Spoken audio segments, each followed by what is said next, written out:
We are ready to begin this oral argument session for the 5th DCA online. If you have any noisemakers, please make sure they're on mute. I wouldn't suggest you turn them off because in case we lose you, that's how we would try to reach back out and get you involved in our argument again. My name is Judge Edwards. I'll be presiding. With me are Judge Wallace and Judge McIver, as you can see from your screens. We have one case on this session, Neil Sullivan versus Ken Interinsurance Network, case 22-1658. The timer is set for 20 minutes per side. Typically for the appellant, we reserve you 5 minutes for rebuttal. If you want something different, just let us know. And before we get started, the panel's familiar with the case. We understand that Mr. Sullivan had this second home or vacation home that he was gone for 35 days. The water was not turned off. There was a water loss at some point while he was gone. The policy has essentially 2 exclusions. If you're going to be away for more than 30 days, you're supposed to turn off the water, to briefly summarize it. And the only issue is whether the home was unoccupied. Everybody agreed that the vacancy thing doesn't apply because the house remained furnished and had food and so forth within there. During the summary judgment hearing, it seems that the parties all agreed there were no factual issues. But if you want to try to raise some now, you're free to do so. But whatever happened at the trial court is truly what we look at. So with that in mind, counsel for the appellant, is 5 minutes fine for rebuttal? 3 minutes would be sufficient. Thank you, Your Honor. 3 minutes. Okay, we'll change the clock setting for that. And whenever you're ready to go, you may proceed. Thank you. May it please the court. My name is Thomas Recton. I'm here today on behalf of Neil Sullivan, the appellant. The primary issue in this case is whether, per the accidental discharge exclusion, the dwelling was unoccupied, as Your Honor just stated, during the insured's 35-day physical absence. The trial court held that the dwelling was unoccupied solely based upon his physical absence from the dwelling. However, the policy's plain language and supporting case law shows that whether the dwelling is unoccupied is determined by facts and circumstances, context related to the occupancy or lack thereof, including, most importantly, the insured's intent with regards to the dwelling. In this case, our position is that the facts and circumstances show that the dwelling was occupied.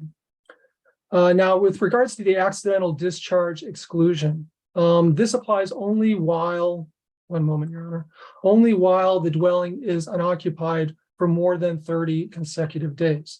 The definition within the policy defines unoccupied as not being inhabited. The dictionary defines, in turn, inhabit as to live in. Thus, as far as an understanding of what is meant by unoccupied within the policy, another way to understand it is unoccupied as not being lived in. Now, a reasonable interpretation of living in does not require constant physical presence. If I am living in my home, I don't have to be physically present within that home at all times to essentially live within that particular dwelling. In this particular situation, the evidence that supports Mr. Sullivan living in his dwelling was provided with his motion for summary judgment, the affidavit in support of that motion for summary judgment, as well as within the examination under oath transcript. This included the presence of furniture, clothes, food within the refrigerator, the fact that counsel, there are several cases that try to make a distinction between vacancy and occupancy by looking at inanimate objects, which is what you're talking about now, clothes, food, furniture, things like that, versus animate objects, which I would typically think that means people rather than dogs or cats hanging around the house. Here, what you're describing would distinguish it as being vacant or not vacant, and that's not an issue at all. It's whether it was occupied or not, correct? Well, no, Your Honor. Actually, our position is that occupancy is determined by the intent of the insured. Okay, where in the policy, counsel, where in the policy does it say it's based on intent? Well, this is a particular case Independent Fire Insurance Company versus Butler, that looks further into what unoccupied means. That case particularly says that unoccupied is, the understanding of unoccupied is living in a dwelling, but in terms of determining what that living in is, you look at, it's largely a matter of the intent of the insured that you look to determine occupancy. That you look to the nature and character of the building, the purposes for which it was designed.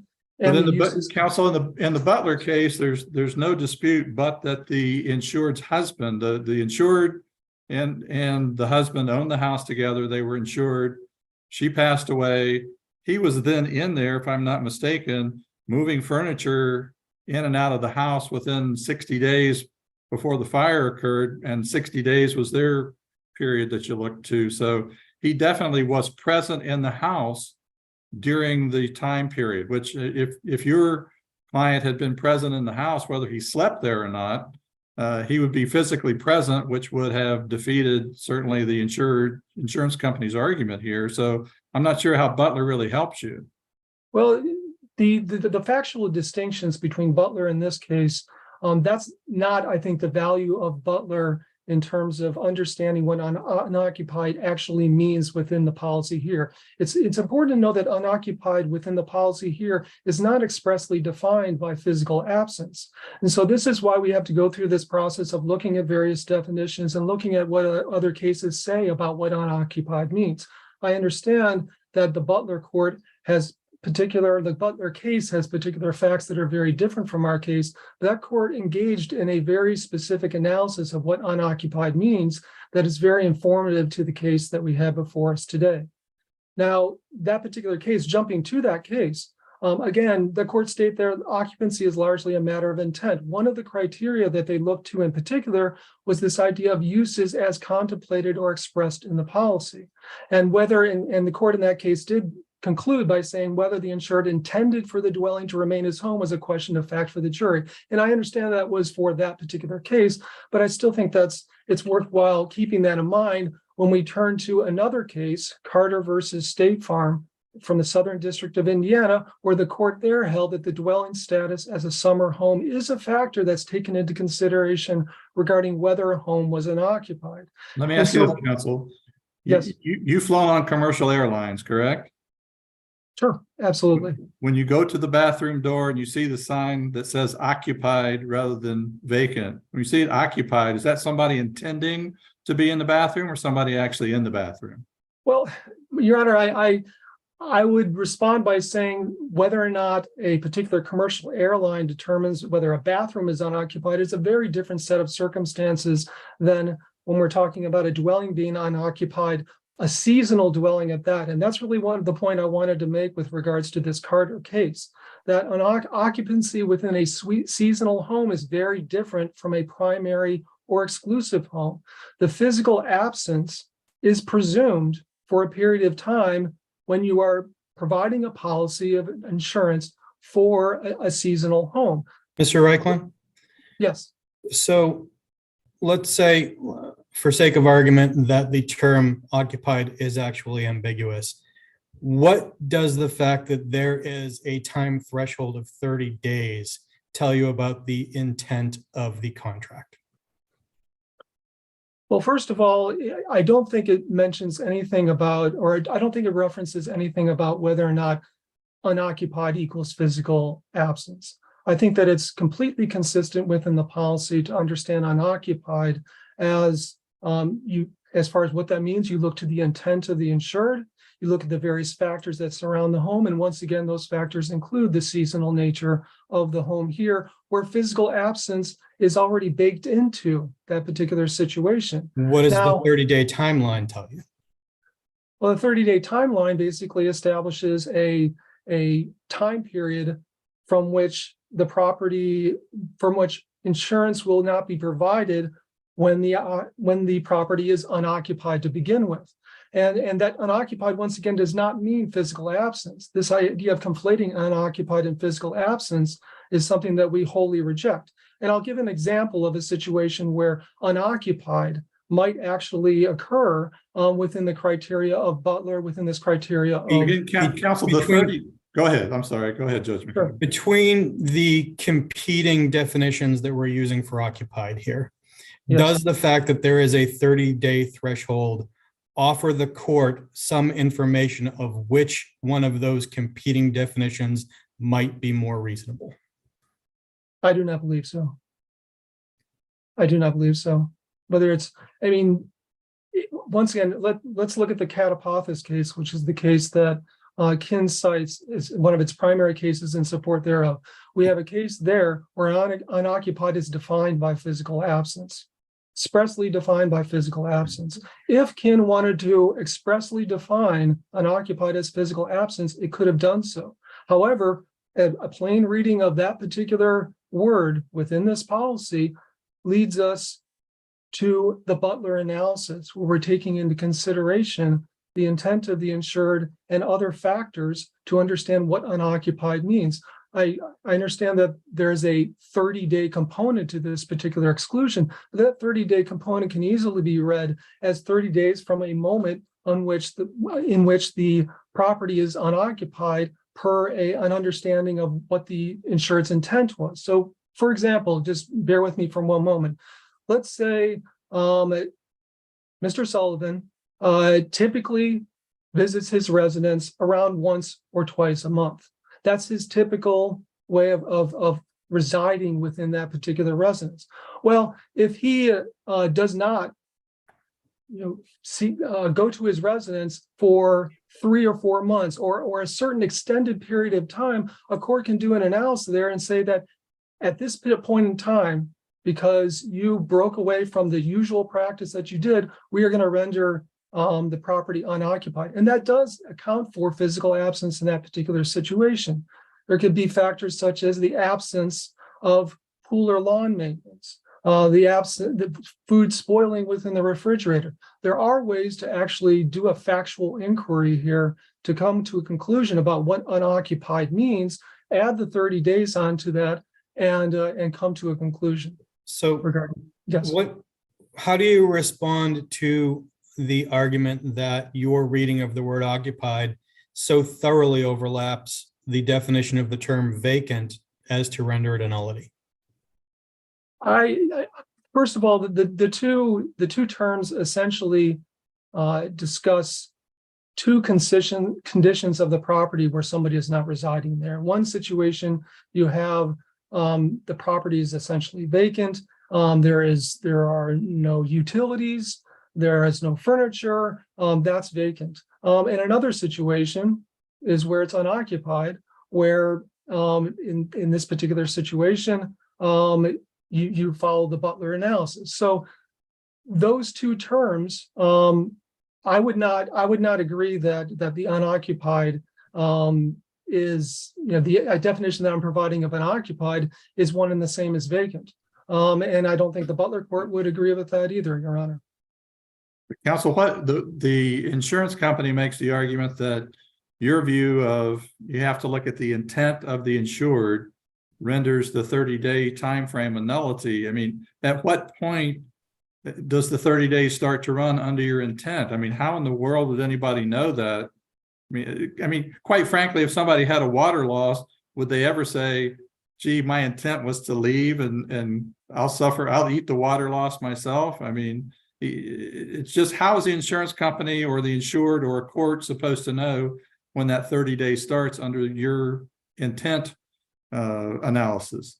Yes, Your Honor. Well, again, in this particular situation, the court would do a factual inquiry into, as far as what the intent is. Yes, But there were no disputed facts. Right. But there were facts actually put forth in support of summary judgment that the court could have considered, and the court did not. In this particular situation, a factor as far as when that time frame would begin to run, once again, would be an extended physical absence beyond what is normal for the insured. The absence of lawn or pool maintenance, whereas there was some before. Spoiled food within the refrigerator. There could be all sorts of things that actually speak to the intent of what the insured meant with regards to his or her property. And physical absence could be one of those components, absolutely. Our argument is simply that going down the road of simple physical absence is not the bar or measure of, it's first of all not stated expressly within the policy, and supporting case law does not support that whatsoever. Now, physical absence is one component, it's one factor, and maybe it's an important factor, but it's not the only factor. And I would argue in this particular case, especially with the seasonal nature of the dwelling, as acknowledged by Ken, including the seasonal dwelling endorsement, when we think of a seasonal dwelling, we assume that there's going to be a physical absence. That's something that's already baked into the policy. So when we come to this understanding what unoccupied means, we have to understand that within that particular context, Your Honor. Great. If none of my colleagues have questions, would you like to reserve the rest of your time for rebuttal? Or if there's something else you'd like to address, go ahead. It's your time. Oh, yes. I would like to make just a few more points, Your Honor. Thank you. Go ahead. Now, just extending this to talk a little bit about Ken's arguments. I know I already referenced the Katapathis case and the fact that the Katapathis case, which is relied upon heavily by Ken, defined unoccupied as physical absence in excess of 72 hours. I would once again emphasize that this policy does not state that at all. Physical absence is not expressly included within that definition. In addition, there is the O'Connor versus Safeco case. That case, a first district court case here in Florida, defined unoccupied based on the absence of animate objects, which is something that Your Honor had brought up previously. However, there is a glaring factual distinction between that case and the present case. That case dealt with a vacant roadway. This case deals with an unoccupied dwelling. The court also expressly stated within that case that the definitions provided need not govern, but point to the need to interpret vacant land. There's no discussion of unoccupied beyond that. And it's also important to keep in mind that the Butler decision came after the O'Connor decision. So if anything, that Butler decision, first of all, the Butler court didn't even feel the need to say that they were essentially moving in a different direction from the O'Connor decision. It was a decision that was wholly distinct. And so O'Connor is essentially in a posit. I would also wanted to address Ken's argument that the accidental discharge exclusion mitigates the risk of a seasonal home, and Mr. Sullivan's interpretation of unoccupied renders the policy meaningless. Once again, I just don't see this as the case. The risk is still mitigated if unoccupied is based upon the insured's intent. A factual inquiry into that intent can determine whether or not it's unoccupied. Once again, Ken defined unoccupied as Ken did, without reference to physical absence. If it wanted to do that, it could have, just as the policy within Katapathis did.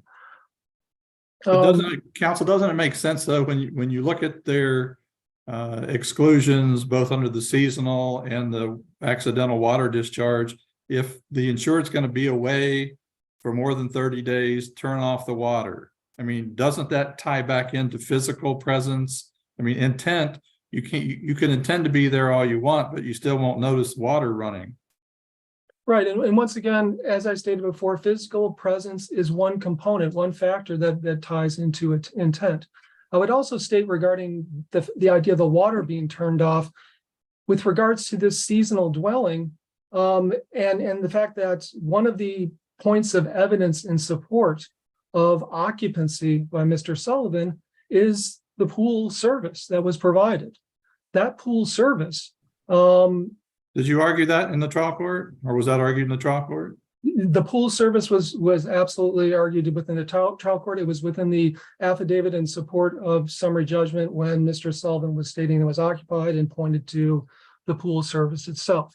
Now, that pool service, and this particular fact did not come up below, but this particular pool service, I mean, If it didn't come up below, then we shouldn't be hearing about it. And you have about 2.5 minutes left for rebuttal. Yes, Your Honor. The only point I wanted to make is that water being turned on could be a valuable commodity when it comes to servicing a pool. That's the only point I wanted to make with regards to that. All right, thank you. All right, counsel for the appellee. Thank you, Your Honor. Scott Samus for appellee Ken. You know, I think the questioning from the court really stole my thunder about this being a common sense case about the plain meaning of the policy. And when you talk about the nature, purpose, and use of the property, I don't really see how the identification of this as being a vacation home really helps the appellant, because the nature of a vacation home is that you are gone for long periods. So when setting a premium for a vacation home, what does the insurance company do? It creates this seasonal dwelling endorsement that sends a very clear message with a time frame to remove any ambiguity. If you're going to be gone for 30 days or more, turn off the water. It really doesn't get any plainer than that. Well, counsel, yes. the Catopithis, however you pronounce that, versus Windsor Mount Insurance Company, that makes it even more clear. If you say you couldn't make it any clearer, they made it clear in that case and that policy by saying unoccupied equals absence for more than 72 hours. Your policy doesn't say that, does it? No, but there are ways to convey meaning without using the identical words.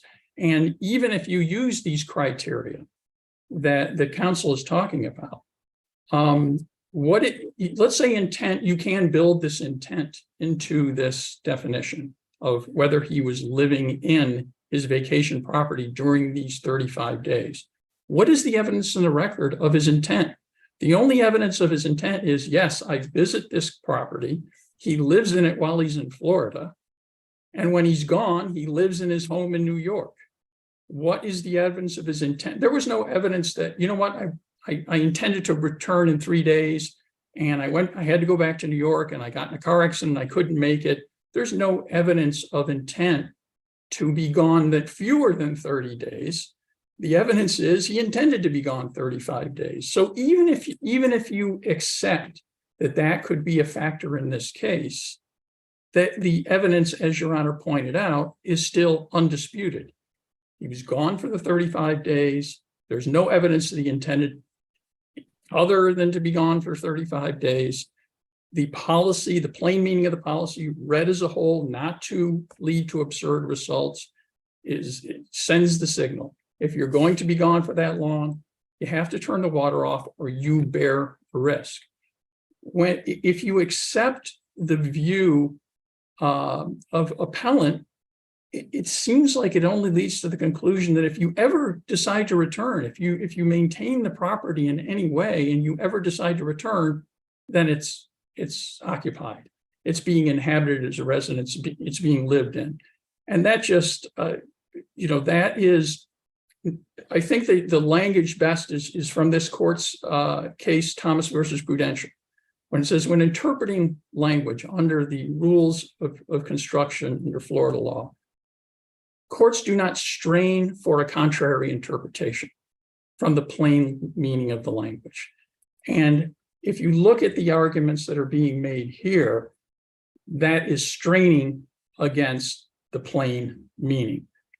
The policies, as Denny Associates has said, every term doesn't need to be defined ad infinitum, as long as when you read the policy as a whole and there's a plain meaning that is conveyed, then it should be enforced as written.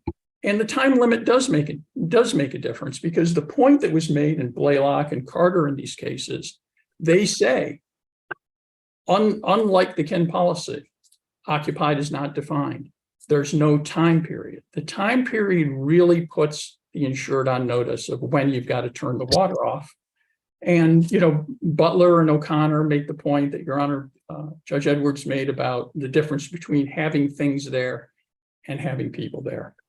So otherwise, I have to say, I think the court made the points that I was going to make it. So unless the panel has questions for me, I would just respectfully ask that the court affirm the summary judgment below. If I may make one comment before I sit down, Your Honors, I have the second argument and I was not able to open a second Zoom window. So if you're waiting for me for the second argument, it's because I'm having to close out and log back on. Okay, well, we typically close out between arguments, so I think you'll be fine. Okay, I thank think you. you'll be fine. So Thank unless my colleagues have anything, we'll move back to counsel for the appellant for your rebuttal. Okay, seeing none, we're back to you. Thank you, Your Honor. Very quickly, very briefly, counsel for the appellee had asked the question, what is the intent to occupy? Well, for this particular seasonal home, which once again, this home was insured as a seasonal home, and there's clear evidence of that case. For this particular seasonal home, the intent to occupy would be the fact that the utilities were on, that the water was on, potentially for the use by the pool service, the fact that there was a pool service there. There is evidence of intent to occupy based on the fact that this is a seasonal home. Now, if this was a regular primary residence, perhaps those factors would not be enough to show an intent to occupy. Perhaps in a regular primary residence, physical absence is 90 to 95% of the determination that a court would have to make as part of their factual inquiry. But in this particular situation, this particular context with the seasonal dwelling, these factors are cast in a different light. And they should be appreciated in a different light because, again, the insurance company can insure a seasonal dwelling and did not include physical absence within its definition of an occupied. Thank you. All right, thank you very much. Well briefed and well argued by all. We will be in recess. Thank you. Thank you. Thank you.